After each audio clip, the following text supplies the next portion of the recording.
Pues me tranquiliza mucho haber conseguido el primer objetivo de la clase de hoy, que es desmontar la imagen de este Dios invasor del Éxodo, porque el verdadero objetivo del día de hoy es explicar la auténtica opresión y retribución de Dios.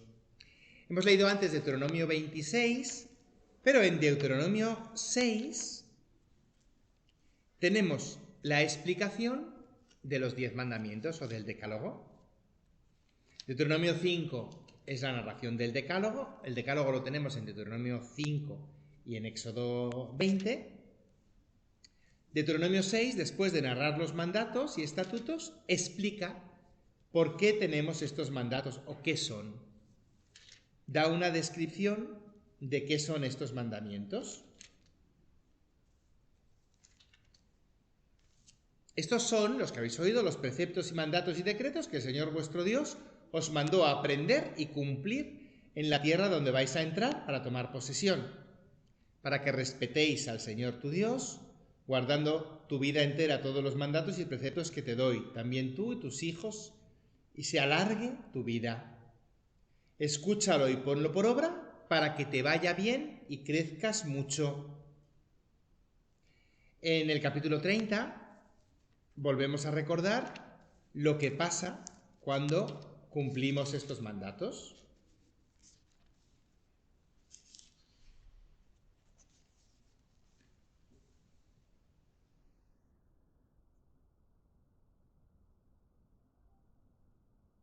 El Señor cambiará tu suerte con patricio, te reunirá sacándote de donde estás disperso. El Señor tu Dios te traerá a la tierra que habites en posesión. Si obedeces los mandatos del Señor tu Dios que yo te mando hoy, amando al Señor, siguiendo sus caminos, guardando sus preceptos, vivirás y crecerás. El Señor tu Dios te bendecirá donde vayas a entrar a la tierra para conquistarla. Pero si tu corazón se aparta y no obedeces, si te dejas arrastrar y te prosternas dando culto a dioses extranjeros, yo te anuncio hoy que morirás sin remedio, que después de pasar el Jordán y entrar en la tierra para tomarla en posesión, no vivirás muchos años en ella. Deuteronomio 6 y Deuteronomio 30 ponen ahora sobre la mesa uno de los claros casos de retribución y opresión. Y aquí sí que a lo mejor necesitamos dos lecturas para volver a recolocar cómo hemos leído siempre esta capacidad de Dios. Si obedeces estos mandatos, te irá bien. La vida es la retribución del obediente. Es el pago que se da al que cumple los mandatos del Señor. Este esquema lo encontramos en cualquier tratado de vasallaje y sería el esquema originario en un tratado de alianza. Éxodo 20 o Deuteronomio 5 nos presenta esta alianza que Dios hace con el pueblo. Bueno, pues el Señor escoge un pueblo vasallo, el Señor pone unas condiciones de vasallaje: no matarás, no cometerás adulterio, no tendrás otros dioses delante de mí. Y el Señor se compromete con el vasallaje. Yo soy el Señor tu Dios, yo te saqué de la opresión de Egipto. Si tú cumples estos mandatos, te irá bien, poseerás la tierra y tendrás vida. Te compensaré con la vida si tú me entregas la obediencia. Como veis, nos parece proporcionado, justo. Nos parece justo porque no tenemos otra alternativa. Porque el dueño de la vida es el Señor y por tanto puede mandarnos lo que quiera porque es Dios. Es un esquema feudal. El dueño de la tierra puede imponer las condiciones que considere oportunas. Nos parecerán abusivas, pero es una opresión que nosotros acatamos porque no tenemos alternativa. Mañana iré a llenar el depósito y pagaré lo que me pidan. Molesto, pero pagaré lo que me pidan porque yo no tengo la capacidad de obtener gasolina y tengo una necesidad de llenar el depósito para poder ir a trabajar. Por tanto, la opresión que se ejerce es una opresión que yo acepto porque es un beneficio que necesito. El señor feudal tiene todo el derecho, divino en este caso, de ejercer su opresión sobre el pobre. Desde otra perspectiva, es una opresión tremendamente injusta, porque lo que está en juego es el bienestar del pueblo. Si en lugar de ponerme el precio que sea a la gasolina, se estuviera poniendo precio al aire o al pan, pues posiblemente no consideráramos tan lícita esa opresión. Bueno, quizá tampoco lo consideramos en la gasolina, ¿no? En nuestro sistema, nosotros marcamos unos límites a esa opresión. Pues bien, la interpretación inicial que os propongo de la tradición de los mandamientos de la alianza es esta primera aproximación como un tratado de vasallaje en la cual el señor feudal impone sus cláusulas. Y además destacamos que son cláusulas abusivas. La expresión habitual en la tradición hebrea es hablar de los trabajos de la Torá o los esfuerzos de la Torá. Y en nuestra tradición evangélica recordamos esa memoria de ser cargas pesadas. Hay de vosotros, fariseos hipócritas, que liáis fardos pesados y no movéis un dedo.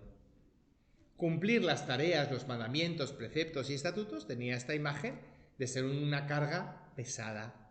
En la lógica de Pablo, una carga que nadie puede llevar. En la carta a los Gálatas se enfrenta a Pedro y le dice, es que como tú cargas a los paganos con cargas que ni siquiera nosotros siendo judíos llevamos. Los mandamientos así se podrían leer como las condiciones para obtener la permanencia en la vida en Dios. De hecho, se podrían leer porque hay algo curioso en la forma de presentarse estos mandamientos y estas leyes. Vamos a ver primero cómo se presentan y luego vamos a repasar algunas de estas leyes. La primera cosa es que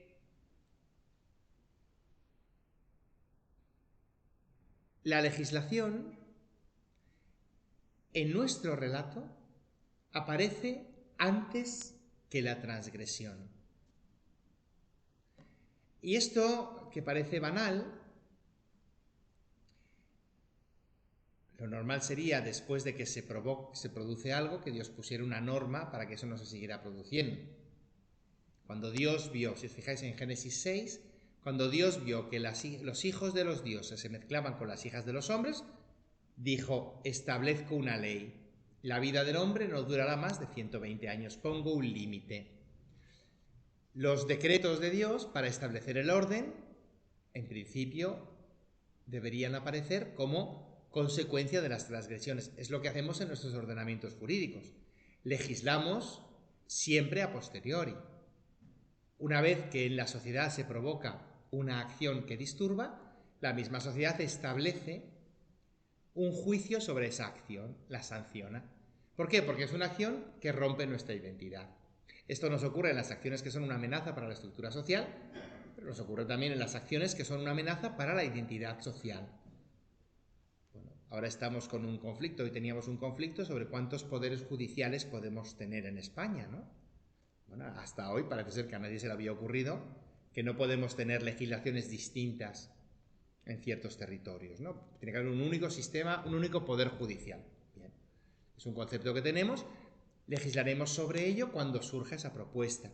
En nuestra tradición católica hemos ido legislando sobre la fe cuando se han presentado propuestas alternativas. Ha habido una ley sobre la unidad de las naturalezas divinas, en las naturalezas de Cristo, humana y divina, unidas pero sin mezcla, en el Concilio de Nicea 325, no porque antes no hubiera una unidad de la naturaleza humana y divina en Cristo, sino porque antes nadie lo había puesto en cuestión de forma suficientemente amplia como para que fuera una amenaza para la identidad de la comunidad. Las leyes se establecen a posteriori. Lo interesante en la tradición bíblica es que las leyes se establecen a priori. La ley del jardín de no comer del árbol se establece antes de que coman de ningún árbol. Las leyes de organización del pueblo se establecen antes de que el pueblo pueda vivir esas leyes, en la narración. Si leemos, por ejemplo, en Éxodo 22,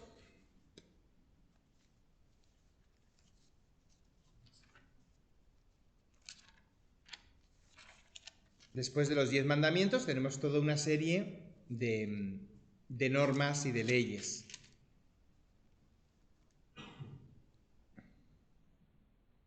Por ejemplo, si prestas dinero a uno de mi pueblo, a un pobre que habita contigo, no serás con él un usurero. Si tomas en prenda la capa de tu prójimo, se la devolverás antes de ponerse el sol. El que ofrezca sacrificios a los dioses, que no sean el Señor, será exterminado. No oprimirás ni vejarás al inmigrante, porque fuisteis vosotros inmigrantes en Egipto. 22:20. ¿Por qué digo que es a priori?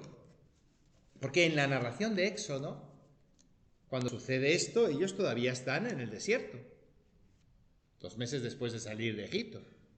No están en condiciones de tener inmigrantes en sus tierras.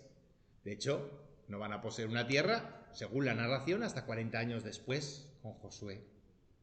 Es verdad que nosotros reconocemos en la construcción del relato una acumulación de leyes que sí, son leyes dictadas a posteriori, que establecen la organización de una sociedad.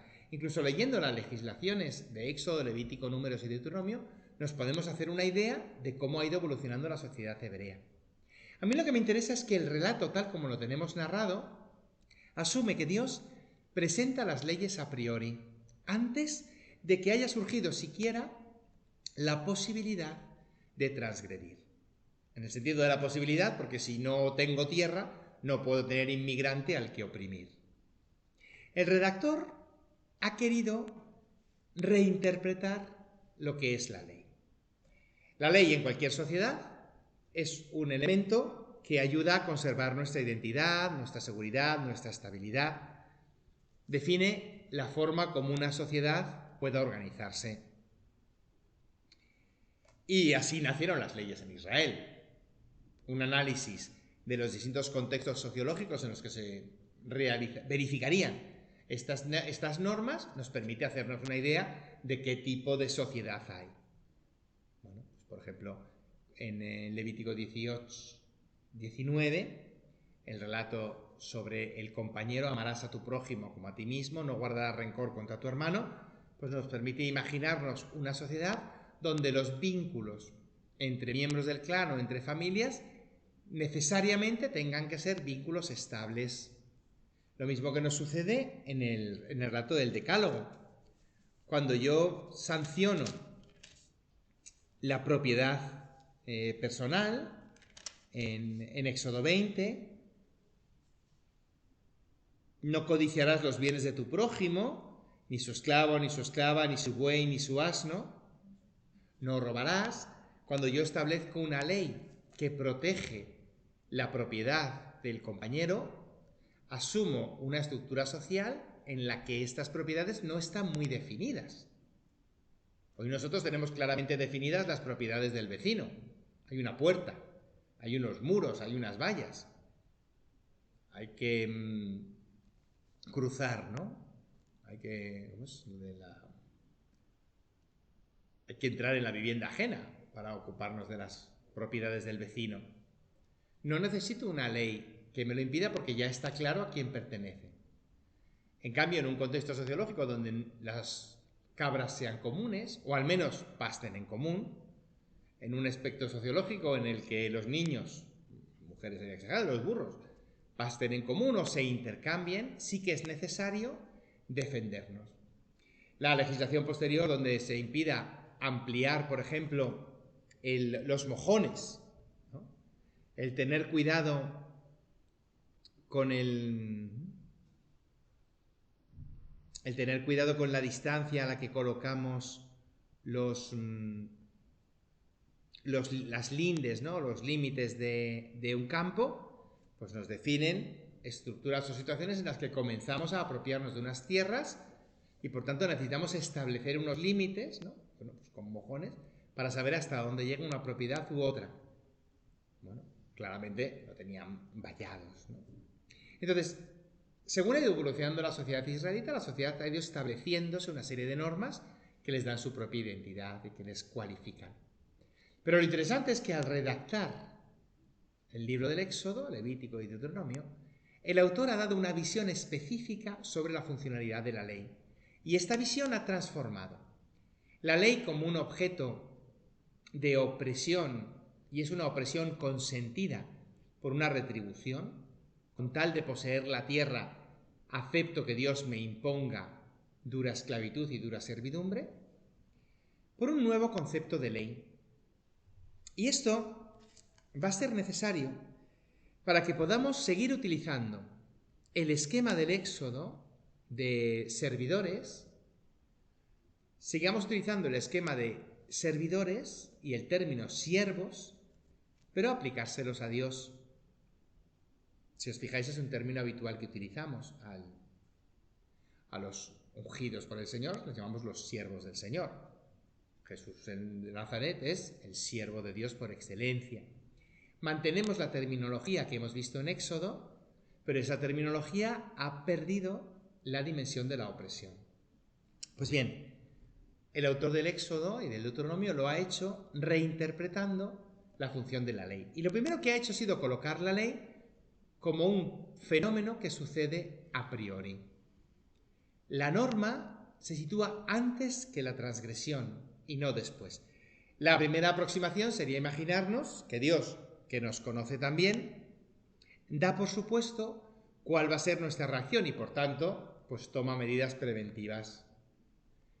Curtido por su experiencia gobernando muchos pueblos, conociendo como conoce el corazón del hombre, establece unas leyes que en principio parecerían arbitrarias, pero a las que tiene todo el derecho para marcar los límites que considera oportunos. Cuando digo que son arbitrarias, lo digo, por ejemplo, ante la legislación de Éxodo 23. No tendrás otros dioses rivales míos, no te harás una imagen, figura alguna de lo que hay arriba en el cielo, abajo en la tierra o en el agua bajo tierra. Pues uno hoy diría, bueno, como eres Dios, tienes todo el derecho a imponer tus normas. Nosotros cuando contratamos a ciertas personas, a ciertas empresas, imponemos la norma de la exclusividad. No puedes trabajar para otra empresa y si abandonas esta empresa durante un periodo de tiempo, no podrás trabajar en empresas del mismo ramo. Estas son las condiciones. ¿Las aceptas o no las aceptas, ¿no? Si vas a trabajar en esta empresa, pues no puedes vivir a más de tal distancia o tienes que estar disponible 24 horas al día. Se establecen unas condiciones y como hay libertad para aceptarlas, la opresión se considera una opresión proporcionada, lícita. De hecho, nosotros tenemos después que legislar para decidir si estas opresiones son proporcionadas o no lo son, ¿no? De forma similar, en 21:12, el que hiera de muerte a un hombre es reo de muerte. Si no fue intencionado, te indicaré un lugar en el que podrá pedir asilo. Pero si alguien está riñendo con su prójimo y lo asesina con premeditación, lo arrancarás de mi altar y le darás muerte. El que hiere a padre o madre es reo de muerte. El que secuestre hombre para venderlo o retenerlo es reo de muerte. El que maldice a su padre o a su madre es reo de muerte. Podemos estar más o menos de acuerdo con estas normas. A lo mejor lo de maldecir al padre nos parece desproporcionado, ¿no? Podemos estar más o menos de acuerdo, pero reconocemos que Dios tiene una autoridad y capacidad para imponer estas normas y el pueblo, si quiere vivir, pues las acepta. Teóricamente podría no aceptarlas si no quisiera vivir. Como el pueblo no tiene esa opción entre vida y muerte, no hay una opción a escoger. La libertad del hombre siempre tiene que escoger la vida porque la libertad es elegir lo bueno. Entonces, reconoceríamos una opresión, pero una opresión lícita. Incluso una opresión, proporcionada, porque si a cambio de no consentir la muerte en el pueblo me vas a dar una tierra, pues nosotros lo consideramos una opresión lícita. Todos hemos vivido una situación de opresión, ¿no? Encerrados en casa, pero como era por salvar vidas, lo considerábamos una opresión proporcionada, aceptable. Así que esta primera aproximación, donde Dios nos presenta sus leyes a priorísticas y, si queréis, de forma arbitraria, las que a Él le parecen, la podríamos aceptar reconociendo que, dado que la retribución es proporcionada, la opresión se considera adecuada. Si con esto vamos a vivir, ¿qué problema me supone a mí? Pues no sé, que cuando alguien abra un pozo o cabe una fosa dejándola sin cubrir y alguien caiga dentro, el dueño del pozo pagará o restituirá al dueño del animal, pero podrá quedarse con el animal muerto. Pues es una norma, como no tenemos pozos, y además, si no pensamos, muchas de las normas que aparecen nos parecen razonables y proporcionadas. Bueno, sobre todo aquellas que encajan con nuestro esquema social de vida. Cuando alguien confíe en depósito a su prójimo, el asno, el toro, la oveja o cualquier otro animal, y el animal muera, o se dañe o sea robado sin que nadie lo vea, entonces el pleito se decidirá jurando ante Dios que no ha tocado el animal. El dueño del animal aceptará el juramento y no habrá restitución. Pero si se lo han robado viéndolo, entonces se restituirá al dueño. Me dejaste un dinero, me lo robaron, como no es culpa mía, ¿no? A lo mejor aquí no estamos tan de acuerdo con la legislación del Éxodo. Por eso os digo que en la medida en que su legislación encaje con la nuestra, nos sentiremos más tendentes a aceptarlo. No dejarás con vida a la hechicera. Bueno, aquí nos parece que es un poco exagerado, ¿no? El que ofrezca sacrificios a los dioses fuera del Señor será exterminado. Bueno. Me darás el primogénito de tus hijos. Aquí sí, hemos exagerado un poquito, ¿no? No harás declaraciones falsas, no te combacharás con el culpable para testimoniar en contra de la justicia, ¿vale? No seguirás en el mal a los poderosos y no declararás en un proceso siguiendo a los poderosos y violando el derecho. Como veis, todo aquello que nos parece razonadamente cercano a la justicia y a la equidad, pues lo reconocemos con facilidad. Apártate de las causas falsas, no harás morir al justo ni al inocente, ni absolverás al culpable. No aceptarás soborno, porque soborno ciega al que ve con claridad. Pertenece a la legislación que en la cultura occidental consideramos razonable y humana. En la occidental. Si, por no aplicar algo concreto, pero si estamos jugando al mus, por ejemplo, cuanto más mientas, mejor juegas. Es decir, no podemos aplicar esta legislación y hasta que no apareció el VAR tampoco podíamos aplicarla al fútbol. Porque cuanto más exageres, con más facilidad gana tu equipo, ¿no? Guardad todo lo que os he hecho y no invoquéis el nombre de dioses extranjeros. Toda la legislación, y después va a continuar después del ritual de alianza con las legislaciones sacerdotales, en el libro del Levítico con otras legislaciones sociales, todas ellas aparecen narradas de forma a priorística. Y podríamos leerlo, como os digo, como si Dios de forma arbitraria decidiera estas normas, como cuando empezamos a jugar a un juego y leemos las reglas y las acatamos. Sin embargo, la primera vez que aparece una norma de transgresión, la primera vez que aparece la norma sobre el homicidio, que es la más sencilla, y vuelvo a Génesis 4, el relato de Génesis 4, que presenta la segunda transgresión, la primera transgresión de violencia, no narra una legislación. De hecho, cuando Dios le pregunta a Caín, ¿por qué vas cabizbajo? Si procedes bien, no levantarás la cabeza. Si procedes bien, a la puerta acecha el pecado, y aunque tiene ansia, tú puedes dominarlo. Si no procedes bien, a tu puerta acecha el pecado. Dios no le dice a Caín que no pueda matar a su hermano, no necesita decírselo. Parece evidente. Pero sí nos introduce un elemento. El ser humano se encuentra con una trampa, que en la tradición hebrea se va a llamar hatá, hemos traducido después como pecado, se encuentra con una trampa porque su corazón tiende al mal. Tiene una tendencia, y es lo que la narración del Génesis nos va presentando, tiene una tendencia a traspasar los límites. Y por tanto, lo que hace el autor del Éxodo es colocarnos la legislación de forma priorística como si marcara los límites del espacio en el que el hombre puede desarrollarse. Como si la legislación estableciera los límites del espacio en el que el hombre puede desarrollarse de forma sana. El hecho de colocar la legislación antes de la transgresión y de introducirla dentro de la alianza, antes de establecernos en la tierra, nos permite narrativamente leer en el libro del Éxodo, primero, una descripción de las reglas del juego y después el juego en sí. Por eso utilizo la metáfora de las reglas de un juego. Porque antes de empezar a jugar a un juego nuevo, lo que se hace es establecer unas reglas. Las reglas es verdad que su origen puede ser arbitrario. Podrían venir de alguna experiencia, pero si es un juego absolutamente nuevo, las reglas podrían ser completamente arbitrarias. Pero esas reglas van a establecer el entorno en el que el juego pueda desarrollarse de forma adecuada. Vuelvo a leeros la expresión de Deuteronomio 30 desde esta clave.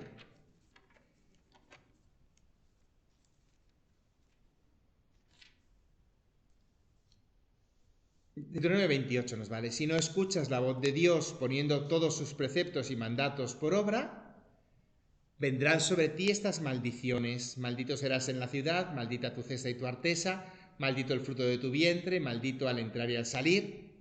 Que el Señor te mande la bendición y el pánico y la amenaza en todo lo que hagas hasta que seas exterminado, si no cumples los mandatos, leyes y preceptos. Cuando se establecía un ritual de alianza, en la tradición, por ejemplo, en los tratados de vasallaje hititas, después de presentar las cláusulas se añadían este tipo de maldiciones. Deuteronomio 27, 28, 30. ¿Qué es lo interesante? Que estas maldiciones ejercían una fuerza coercitiva. Eran la forma de imponer los mandatos. Y os lo digo claramente, si lo que está en juego es que la maldición y la peste me persiga en todas las tareas que yo emprenda, yo os aseguro que cumplo con esos mandatos. ¿Se os ha caído sal alguna vez? Sí. ¿Habéis echado sal detrás de vosotros? Sí. ¿Por qué? Porque para una cosa tan pequeña, si con eso me libro de una maldición, pago ese peaje, ¿no? Quien inventase por primera vez esa regla o esa norma, bueno, pues si Dios me dice que no trabaje en sábado y con eso vivo, lo hago. Si Dios me dice que vaya de rodillas al santuario de Betel y con eso mi hijo vive, lo hago. Las maldiciones que se colocaban al final de los tratados de vasallaje tenían esta función coercitiva. Poder asegurar esta acción de los mandatos como un instrumento de opresión. Bueno, pues todos hemos utilizado o hemos sufrido esto en nuestra época escolar, o si habéis estado en el ejército, y si tenéis un trabajo y trabajáis para alguien, pues hay unas normas. Si no las cumples, si no vienes con esta forma de vestir, o hace un par de años, hoy, si no llevas la mascarilla en el metro, pues te expulsan, ¿no? Pena de multa al que toque el teléfono mientras va conduciendo, ¿no? Las maldiciones y bendiciones ejercían un poco la función que para nosotros ejercen las normas del Código Penal. ¿Qué ha hecho el redactor de Deuteronomio y qué ha hecho el autor del Éxodo? El redactor de Deuteronomio ha colocado en el capítulo 5 los mandamientos y los mandatos y estatutos y ha enviado las maldiciones al capítulo 27 y 28, al final de todo el libro. De modo que el libro del Deuteronomio se ha alejado del esquema del tratado de vasallaje. Ya no es un tratado de vasallaje, es más bien un tratado de normas que marcan el entorno saludable para el hombre. El libro del Éxodo lo ha hecho mejor, directamente ha suprimido las maldiciones. De esta forma, aunque es verdad que los mandatos siguen teniendo en nuestro imaginario una fuerza de opresión, una fuerza coercitiva, porque si no los cumples Dios te va a retirar su rostro, el redactor de Éxodo y de Deuteronomio nos ha propuesto una lectura en la que la legislación, la ley, en lugar de ser una opresión arbitraria, es una descripción del entorno saludable. Le indica al pueblo dentro de qué márgenes puede prosperar. Leído así, por ejemplo, no oprimir al emigrante no es un capricho del legislador. Es favorecer un entorno en el que el hebreo que se introduce en nuestra tierra pueda también sentirse seguro. Y termino mostrándoos de qué forma esta legislación establece lo que yo llamo un entorno seguro. Para poder vivir dentro de nuestro pueblo tenemos que dar respuesta a un problema de violencia que sucede. de hecho sigue sucediendo hoy, imaginaos cómo sucedía en aquellos tiempos, ¿no? El que hiera de muerte a un hombre, hay que buscar un límite, es reo de muerte. 21.12. Sin embargo, 21.13 dice, si no fue intencionado, sigue siendo reo de muerte, yo le indicaré un lugar en el que podrá buscar asilo. Alguien completó la primera legislación con una cláusula, como hacemos nosotros, que no contradice la legislación. El entorno seguro es evitar la muerte, pero al no haber intención introduce un elemento nuevo. Si os acordáis, en el entorno de Caín no se hablaba de si Caín actuó de forma intencionada o no intencionada, se asume intencionada, ¿no? Si fue accidental, bueno, pues en ese caso, aunque es reo de muerte, tendrá un lugar donde esa condena no se aplique. Sigue siendo reo de muerte, pero puede vivir en las ciudades seguras. 14. Pero si alguien está reñido con su prójimo y lo asesina con premeditación, a éste lo arrancarás del altar y le darás muerte. Si en esta riña, que podría ser accesoria, se añade el elemento de la premeditación, entonces ya no puedes decir que ha sido casual en un conflicto. En ese caso, no te sirve la legislación del asilo. Se coloca unos límites a la violencia, pero no se elimina el aspecto del entorno seguro. De esta forma, análoga como hemos visto en la primera parte del libro del Éxodo, la Torá va a ser un instrumento con el que el corazón del hombre pueda amoldarse, escoger, ese corazón que estaba torcido desde la adolescencia, será un corazón que pueda escoger unos cauces seguros en el que establecer una sociedad.